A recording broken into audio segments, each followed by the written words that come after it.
The scream that escaped me was strangely high-pitched. Just as I thought it sounded like a small child's, I noticed something was wrong. The hand I instinctively flailed about was unusually small and short. A plump, short, tiny hand. The hand of a baby, of an infant. Wait, more importantly, there's a skull. And where am I? What happened? My panicked thoughts bounced around, refusing to settle. For now, I tried to calm down. Right, stay calm, be rational, and observe the situation. Before my eyes, a skull was chattering its jawbone, clack, clack. My point of view was looking up at the skull from around its sternum. In other words, I was being held up in one arm by this moving skeleton. The skeleton was clumsily patting my head with its bony, or rather its all-bone, hand. Its full set of teeth lacking gums looked unnaturally long and grotesque. It wouldn't be surprising if it opened its massive mouth and took a bite out of me at any moment. "Awaa!"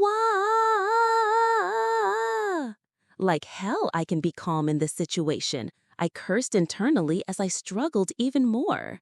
It was a moving skeleton, a ghost, an apparition, a paranormal phenomenon. Anyone would be terrified if they suddenly encountered something like this, and I was no exception. What's more, for some reason, I seemed to have become small and young.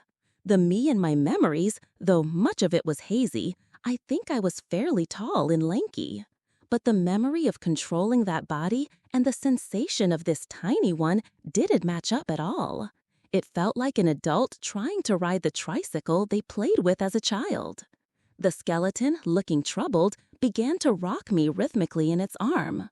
No matter how much I squirmed, it just kept rocking me, endlessly and patiently. Ah. And then I finally realized. The way the skeleton was rocking me, while clumsy, was very gentle. It was clearly inexperienced and a bit rough, and its bony arm wasn't exactly comfortable, but... what a tasty-looking babe. Such fine skin. Shall I eat it from the head down or from the feet up? It didn't seem to be having the thoughts of a man-eating demon, probably.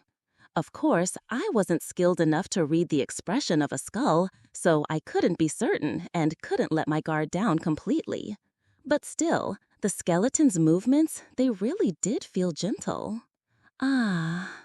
With that, I calmed down, just a little.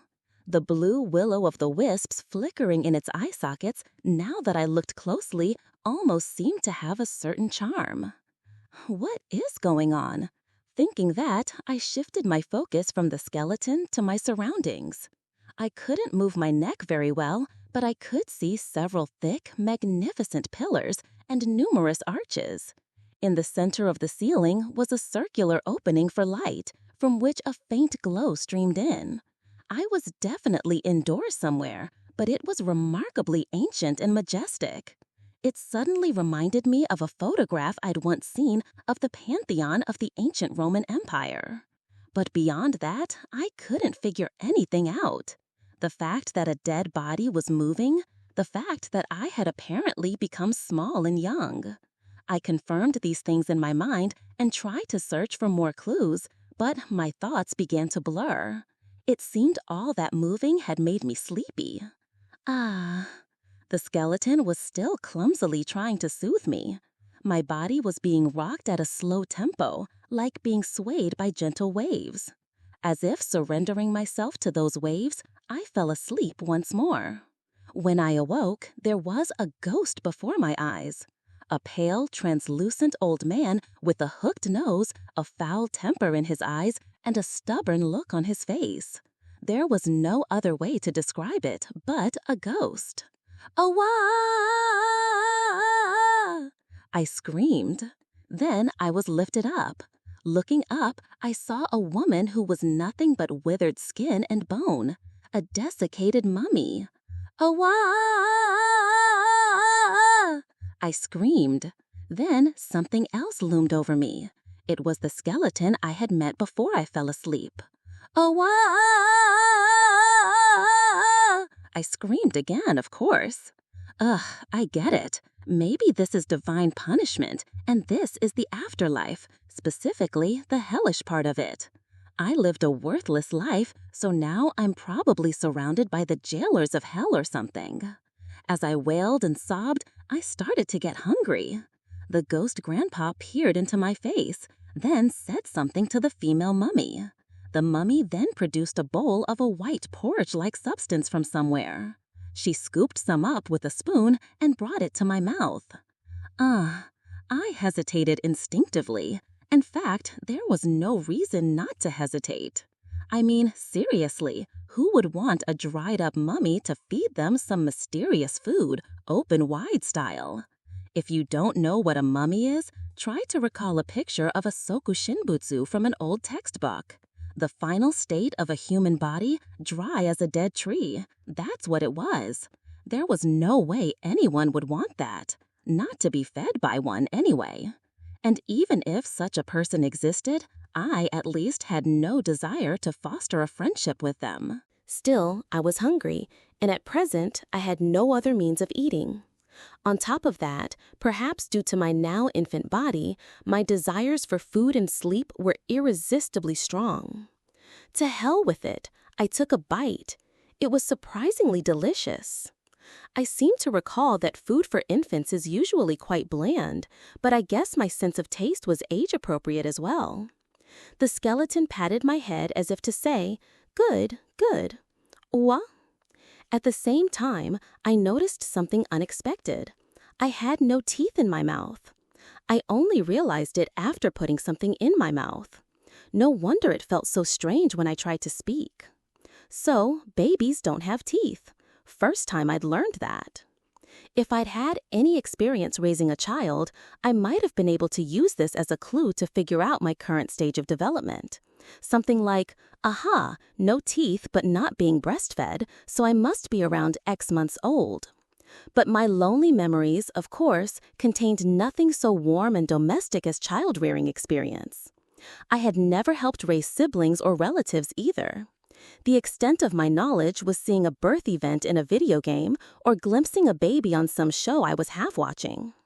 I didn't know things that a normal adult of a certain age would probably know. Shallow, I thought. I had absorbed shallow knowledge in front of a monitor, never applied it to anything, and simply aged and died. If there is a God, and if this is my punishment, this situation, surrounded by the living dead, where I understand nothing. Perhaps for me, who had devoured nothing but shallow knowledge and acted like I knew everything, this was a punishment to make me realize my own ignorance and helplessness. About half a year passed. I say about because my days were a cycle of sleeping and waking, so I couldn't keep clear track of each one. Babies really do sleep a lot and wake up often from hunger. By now, I was convinced that this situation was not a dream. If it were some kind of dream, it was far too vivid, too realistic. A dream where you're having your diapers changed by the living dead is just too niche. I can't imagine how that would even come about. And so, as an infant whose movement was limited to crawling, I spent my days being cared for by the three undead. Through our constant contact, I naturally began to understand a good deal of the language they spoke to each other. I was surprised by how fast I was learning. A newborn baby's mind isn't a complete blank slate. They're born with the innate ability to construct a systematic language and acquire it based on the phonetic information they're given. I think that was the theory of a scholar named Chomsky or something, a name that sounds kind of comical. Universal grammar or something like that? It's no use. I only half remember it and can't recall the details. See, my knowledge really is shallow. Da. I tried to form words using a throat and tongue I still couldn't control very well. The memories of my body before I died were still there, and that sensation of motor control was actually causing a conflict. For the same reason, while I had recently become quite good at pulling myself up to a standing position, I still couldn't walk properly. There, you want to be held, don't you? The one smiling as she said this was the female mummy. The other two called her Mary. Mary wore an old frayed robe like that of an ancient priestess. I feel a bit strange judging the beauty of a mummified woman, but I think she must have been beautiful when she was alive. A slender frame and a graceful demeanor, her eyes always modestly downcast. Her skin, like the bark of a withered tree, had no noticeable damage, from which one could glimpse the well-proportioned features she had in life. Her wavy, golden hair, though dulled by the passage of time, was still rich and beautiful. "Shall we take a little walk outside today?" You'll take me outside? Hoo-hoo, you look happy." Apparently, it showed on my face without me realizing. I had been curious about what was outside this temple where I was being raised. But in this body, I couldn't just say, "I'm gonna go take a look," so I had been waiting for an opportunity like this. Here we go. I was lifted up. A faint scent wafted from Mary, but it wasn't unpleasant. Incense, or something like it. It was like the smell of incense from a kind grandmother. The scent put me at ease, and I relaxed into her arms. Mary walked through the dim temple, step by step, holding me. A floor of square stones in alternating colors. A hemispheric ceiling, terribly high and vast, and the eye-like skylight at its apex, through which a faint light streamed. There were niches in the walls, and within their shrine-like decorations were sculptures of the gods likely worshipped in this temple. With each step, they came into view and then passed by. A majestic, dignified man of middle age, raising a sword shaped like a lightning bolt in his right hand and holding a set of scales.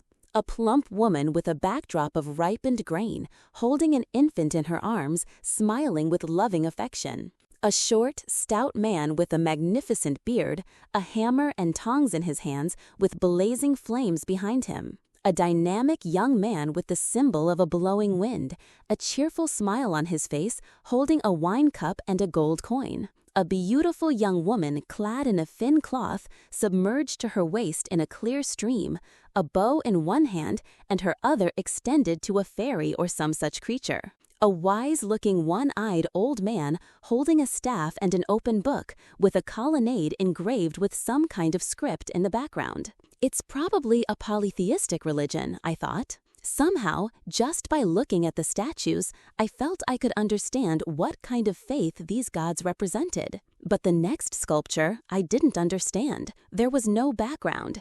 It was a figure shrouded in a deep robe, giving off a somber aura. I couldn't even tell if it was male or female. Its only distinguishing feature, perhaps, was the lantern-like lamp it held on a long handle. That lamp strangely caught my attention. But Mary, of course, walked on, oblivious to the fleeting thought of the baby in her arms. I tried to follow it with my eyes, but the sculpture quickly passed from view. There would be time to see it more closely later. As we moved away from the eye-like skylight, the surroundings grew darker. At the far end, Mary reached for a heavy iron door beneath an arch carved with vines. As she pushed it open, a sliver of light streamed through the creaking gap, slowly widening, and when it had widened enough, Mary stepped through. My vision opened up all at once. A refreshing breeze blew past. At the foot of a hill at dawn, faintly veiled in morning mist, a stone city stretched out along the shore of a vast lake. It looked ancient or medieval. I could see tall towers and what appeared to be an aqueduct with a series of beautiful arches. All of it was ancient and in ruins. The roofs of the buildings had collapsed in places, and the plaster on the walls had peeled away wretchedly. Grass grew from the cracks in the cobblestone streets, and green vines and moss clung to the buildings everywhere. The city streets, where human life had once thrived, were now slumbering as they decayed with the greenery, and all of it was gently illuminated by the rising sun. My eyes widened. It was a sight so beautiful that the various scenic views I had seen through a monitor in my past life couldn't even compare. I felt as if the wind had blown through me, from the tips of my toes to the inside of my head. My mind became strangely, wonderfully clear. My whole body, every single cell, was feeling the world.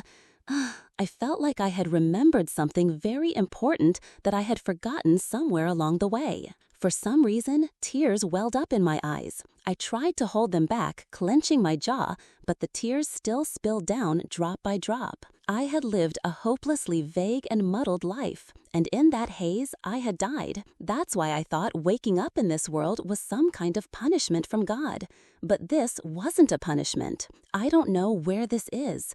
I don't know what's happening, but I'm sure of it. This is a blessing, an astonishingly wonderful grace. Someone had given me back what I had wastefully thrown away, even though they didn't have to. It was a very warm, happy gift. For no reason at all, I was certain of it. It's beautiful, isn't it, Will? My sweet boy.